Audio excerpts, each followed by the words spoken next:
Good day, everyone. So for our lesson 1 this week will be all about the types of polygon according to sides. Next, we have the sum of interior angles of polygon, each interior angle of a polygon, diagonals of a polygon, maximum point of intersections, and triangles. So kana siya. So bali, the types of polygons according to sides are actually done na discussed last week in lesson 2, pero ako na siyang i-recall in this video. So again, we have a polygon description and the drawing itself. So polygon first is the triangle. It has three-sided figure. Sum of interior angles is 180 degrees. So this is the figure itself. Quadrilateral, four-sided figure. Sum of interior angles is 360 degrees. This one, pentagon, five-sided figure. Sum of interior angles is 540 degrees. This one in hexagon, six-sided figure. Sum of interior angles is 720 degrees. This one, heptagon, seven-sided figure. Sum of interior angles is 90 degrees. Octagon, eight-sided figure. Sum of interior angles is 1080 degrees. This one, nonagon, nine-sided figure. Sum of interior angles is 1260 degrees. And just a figure has nine sides. Decagon, 10-sided polygon. Sum of interior angles is 1440 degrees. So this one. On decagon, 11-sided polygon. Sum of interior angles is 1620 degrees. And then last one, we have the dodecagon, which is 12-sided polygon. Sum of interior angles is 180 degrees. So kana siya. And then also kanong siya, brief lang ha, kana thoughts lang. If ever naman kung ang side is tabi polygon, triangle has three-sided. So kana po siya, ang three-side po na niya is na po na siya angle. So kung pila ka buok side, mao po ang number sa iyang angle. So we have here So di ba mo ni siya three-side. 1 2 3. So when you say angle, ang angle po niya is tulo po ka buok. Angle diri 1, angle po diri 2 and 3. And so on, diri po sa quadrilateral 1, 2, 3, 4. Kana siya ang mga angle nila. Kung pila ka side, maupod ang number sa iyang angle. So now, we will proceed to sum of interior angles of a polygon. So para mas madali siya og solve kay I know not description or sum of interior angles ani tanan na polygon na gi-mention is ma-memorize siya. So gitagaan ta og formula na n minus 2 times 180 degrees, which is si n diha is number of side. Number of side. Og pila ka side ang gipangita. For example, this one. First example. What is the sum of interior angles of hexagon? So when you say hexagon, is na siya hexagon is six-sided figure or six sides. So unsa tong n sa hexagon. Sa ato na lang siya ikuan. Although na yung solution sa abot, ato lang i-write para makasunod ta sa solution. Times, ayun. Mao na siya ang formula para mapangita ang interior angles. Kaya siya. So again, n is equal to 6 since hexagon man ang gipangita. So 6 minus 2 times 180. So using tandas, ura ta sa 6 minus 2. So 6 minus 2 is equal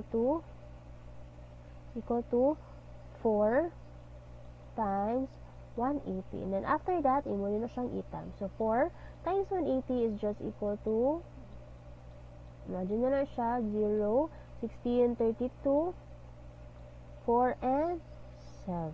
So which is 720. So the sum of interior angles of hexagon is 720 degrees. So, balik ta sa ato ang table. 720, yes, correct. 720 degrees. So, mo na siya ang pag-solve sa sum of interior angles. So, nara. How about, o giingon po diha is find the sum of interior angles of heptagon. Heptagon is how many side? How many side? We have 7 side. So, n is 7. Using the formula, n minus 2 times 180. So, n is equal to 7 minus 2 parentheses times 180. So, 7 minus 2 is equal to 5 times 180 is just equals to 900. 900. Then, ito times. So 0 times 5, 0. 5 times 0, 40. And 5 times 1, 5 plus 4 is 900. So, 900 ato ang answer sa sum of interior angles if ever heptagon ang gihatag.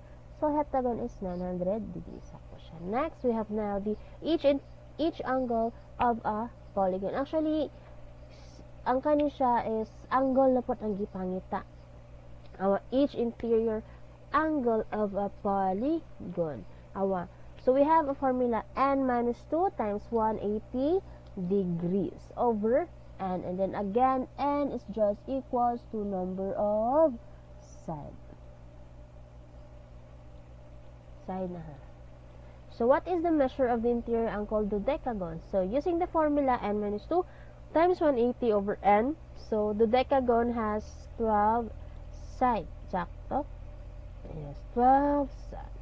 So, 12, n is equal to 12. So, substitute tanan n to 12. So, that's why 12, si n, 12 minus 2 times 180 degrees over 12. So, now, ni mabuhatan is, para kung ano siya, complete process, 12 minus 2 is equal to 10 times 180. And then, after ana, ang result ana, 10 times 180, para madali itong i-calculate, 10 times 180 is just equals to 1,800 over 12 is just equals to 150 degrees. So, meaning, each interior angle sa dodecagon is equal to 150 degrees. Kana siya ang each interior angle of a polygon. Kana siya using ano na formula. Memorize lang ni siya ang way ana. Next, and then pwede mo practice like kung mo po what is the measure of each angle of triangle. So triangle has 3 sides. So meaning 3 po di mo hang. And then so on dayon, so 3 minus 2 times 180 and over 12. So, 3 minus 2 is 1. So, 1 times 180, 180, and then i-divide yun siya. Pila man?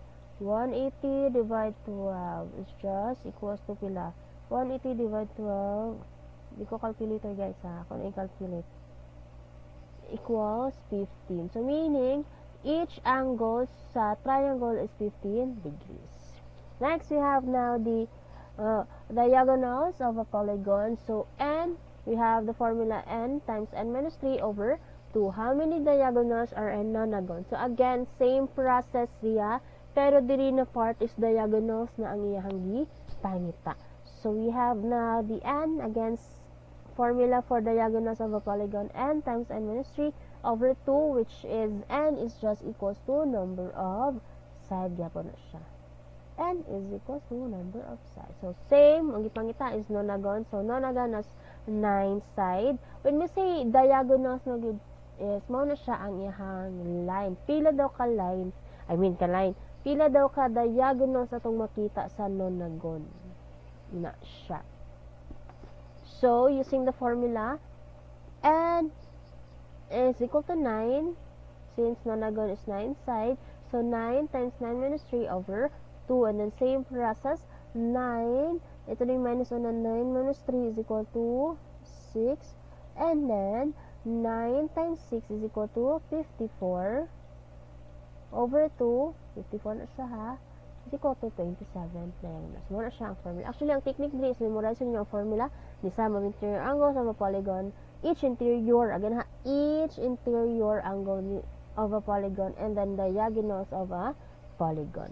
Next, we have the maximum point of intersection. So, actually, n squared ni siya ha. N squared minus 2 over n. So, na siya ang formula for maximum point of intersection. So, if 6 lines are drawn in a plane, what is the maximum possible number of points of the intersection of these lines? So, meaning, in the given example, it shows that 6 lines kuno ang na-draw sa usa ka plane. So, pila man daw ang maximum possible numbers. So, using this formula, atong i-substitute sa n is just equals to 6. So, si n is equal to 6. Since ang giingon is maximum point, nag-intersect man daw. Ano siya na? What is the possible numbers of points of intersection of this line? So, pila man ang ka-point ang makita sa mga lines na nag-intersect. Kung 6 lines ang makita sa, ang ma-draw sa plane. So, n is equal to 6. So, n squared minus 2. Using this formula, n squared minus 2 over 2. So, substitute si n as 6 minus 6 over 2. So, muna siya, 6 times 6 is just equals to 36. Di na siya nga na 6 times 2 ha. Kundi 6 times 6 pag 6 squared. So, 6, 36. So, 36 minus 6 over 2 is just equals to 30 over 2. So, 30 divide 15 is just equals to 15. So, muna siya ang maximum point na makita nimo sa pag-intersect sa 6 ka line. Kana siya, guys. Kana siya ang iyang figure. Plain man. Plain. Kana siya. Next, we have the triangles. Kung ano siya, discussion na nila part. So, triangles can be classified by sides and by angles. So, first, triangles by sides. We have the Ascalon triangle. So, Ascalon triangle has no equal side. So, meaning, each side niya is unique ang iyahang measurement. So, all sides are different length. Mota kung gingon na unique ang each side sa Ascalon triangle. So, for the isosceles, we have now it to our lesson 2. So, that's all for our lesson 1. So, I will just recall this one again in lesson 2. That's all. Thank you.